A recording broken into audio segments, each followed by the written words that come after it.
جو اپنے دل کو صاف رکھتا ہے، بڑے بڑے تہجد گزار اس کو نہیں پکڑ سکیں گے، بڑے بڑے عمل والے اس کو نہیں پکڑ سکیں گے۔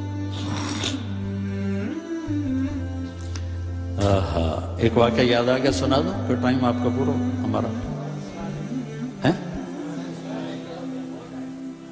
اچھا، میرے نبی نے فرمایا اس دروازے سے ایک جنتی آ رہا ہے۔ تو ایک صحابی اندر آئے، ہاتھ میں جوتا، پاؤں میں داڑھی میں پانی، وضو۔ اگلے دن آیا، اس دروازے سے ایک جنتی آ رہا ہے، وہی آدمی انٹر ہوا۔ اگلے دن آیا، اس دروازے سے جنتی آ رہا ہے، وہی آدمی 3 دن مسلسل۔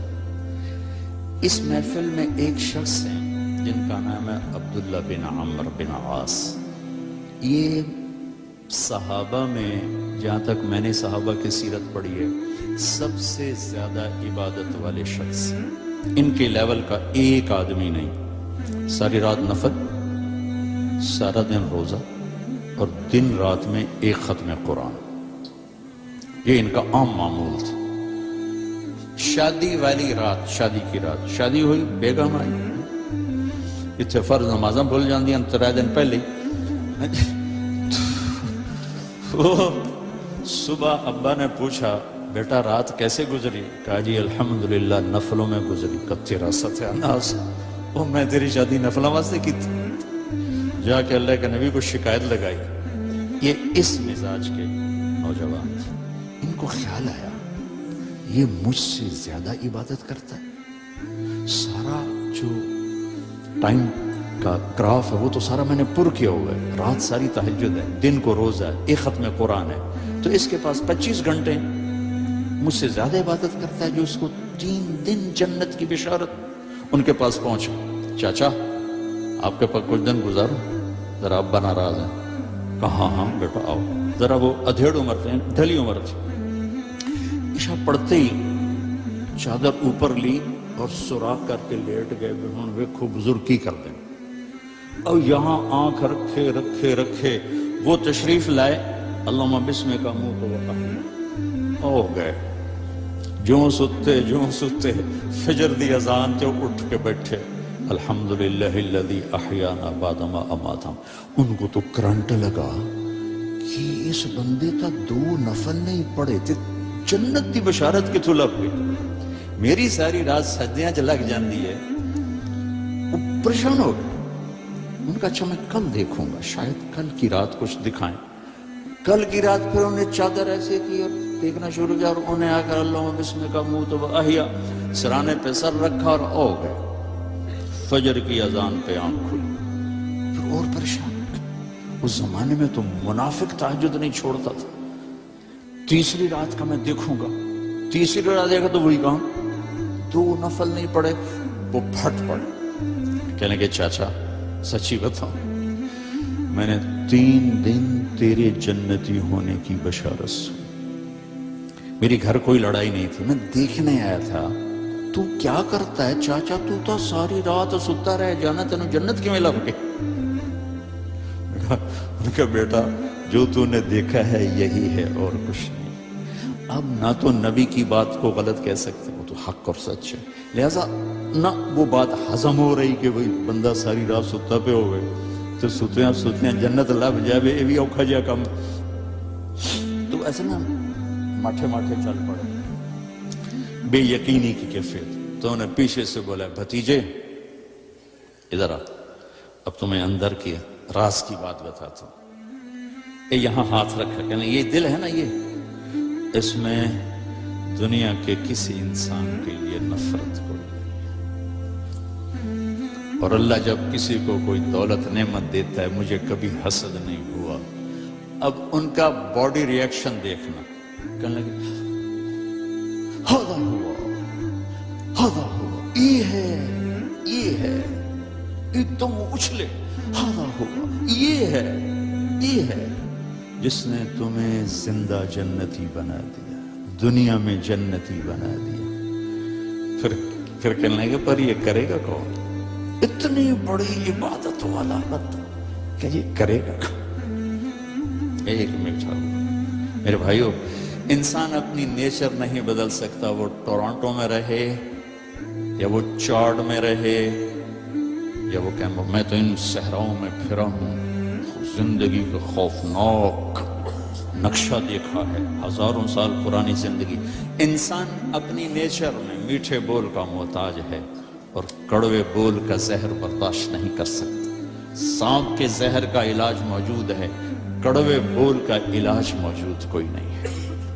تو ان سب مستورات سے اپنے آپ سے کہتا ہوں، ہم اپنی زبان کے بول کو میٹھا کر لیں، خاص طور پر رشتوں کے آگے، ماں باپ کے آگے، بیوی کے آگے، بیوی خامند کے آگے، اولاد ماں باپ کے سامنے، ماں باپ اولاد کے سامنے۔ اپنی اولاد کو بھی عزت دو، میرے نبی نے کہا اکرموا اولادکم، اپنی اولاد کو عزت دو، وہ لوٹ کے تمہاری طرف آئے گی۔ بہت سے بچوں کی نافرمانی میں ماں باپ کو دخل ہے، شدت، زبردستی، سختی۔ میرے نبی اپنی بیٹی فاطمہ کو کیا عزت دیتے تھے؟ آپ تشریف فرما بیٹھے ہوئے، بس فاطمہ کمرے میں گھر میں تشریف لاتی، میں باپ ہوں، میں بیٹھا رہنا چاہیے، لیکن آپ یوں کھڑے ہوتے، فاطمہ داخل ہوئی، آپ کھڑے ہوتے، وہیں نہیں کھڑے ہوتے، آگے بڑھتے تھے اور یوں چومتے تھے، بوسہ لیتے تھے، پھر ہاتھ پکڑے آ کر ان کو چارپائی پہ بٹھاتے تھے، اس کے بعد خود بیٹھتے تھے۔ یہ میرے نبی نے اولاد کو عزت دے کے دکھا۔ ہم تو اولاد کو اپنی ملکیت سمجھ کے رگڑا دے دیتے ہیں، وہ باغی ہو جاتے ہیں۔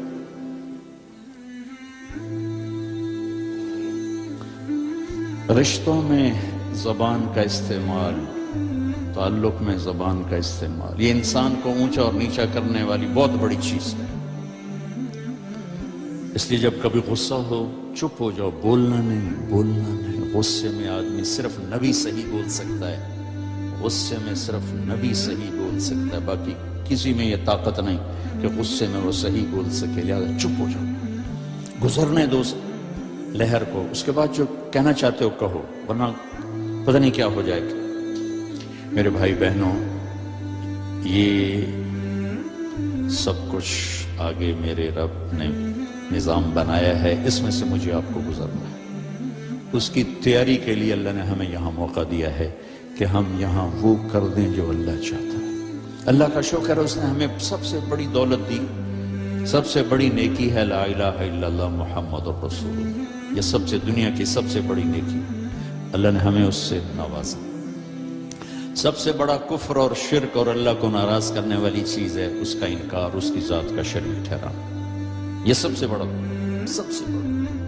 اس کی ذات کا انکار، اس کی ذات میں شریک کو ٹھہرانا۔ یہ سب ایک بدو آ گیا نا، بیت اللہ کو پکڑ کر کہنے لگا یا اللہ لم نعصک فیما فی احب الاشیاء الیک، یا اللہ جو چیز تجھے سب سے پسند ہے نا، انا اطعناک فی احب الاشیاء الیک، جو چیز تجھے سب سے پسند ہے نا وہ ہم نے تیری مان لی، لا الہ الا اللہ محمد رسول اللہ۔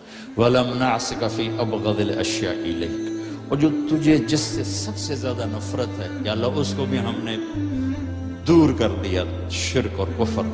فَاغْفِرْ لَنَا فِي مَا بَيْنَ ذَلِكَ، اس کے درمیان ہماری کچھ لچ گچے معاف کر دیں۔ تو اللہ نے ہم پر کرم کیا، اس نے ہمیں ایمان کی دولت بخشی۔ کفر سے ایمان میں آنا کوئی آسان کام ہے۔ ہماری جماعت تھی سوات میں، ایک نوجوان سے بات ہوئی تو سنتا رہا، پھر کہنے لگا معاف کیجئے میں ہندو ہوں، مجھے پتہ ہے میرا مذہب کچھ نہیں ہے، پتھر کی پوجا ہے، اگر میں مسلمان ہوں تو مجھے 70 رشتے توڑنے پڑیں گے اور میں اکیلی جان ہو جاؤں گا اور کوئی مسلمان مجھے سنبھالنے کے لیے تیار نہیں ہوگا۔ تو مجھے پتہ ہے میں غلط ہوں، میں بندھن میں جکڑا ہوں، تو اللہ نے ہم پہ کرم کیا، ہمیں بڑے امتحان میں نہیں ڈالا، ہمیں اللہ تعالیٰ نے ایمان کی دولت سے نوازا۔ آگے سے آسان ہے مسئلہ، چند عبادات ہیں، کوئی زیادہ تو نہیں ہے، 5 وقت نماز ہے، کیا مشکل ہے؟ 1 لوٹا پانی 10 منٹ چاہیے نماز کے لیے، اور روزہ سال کے بعد ہے،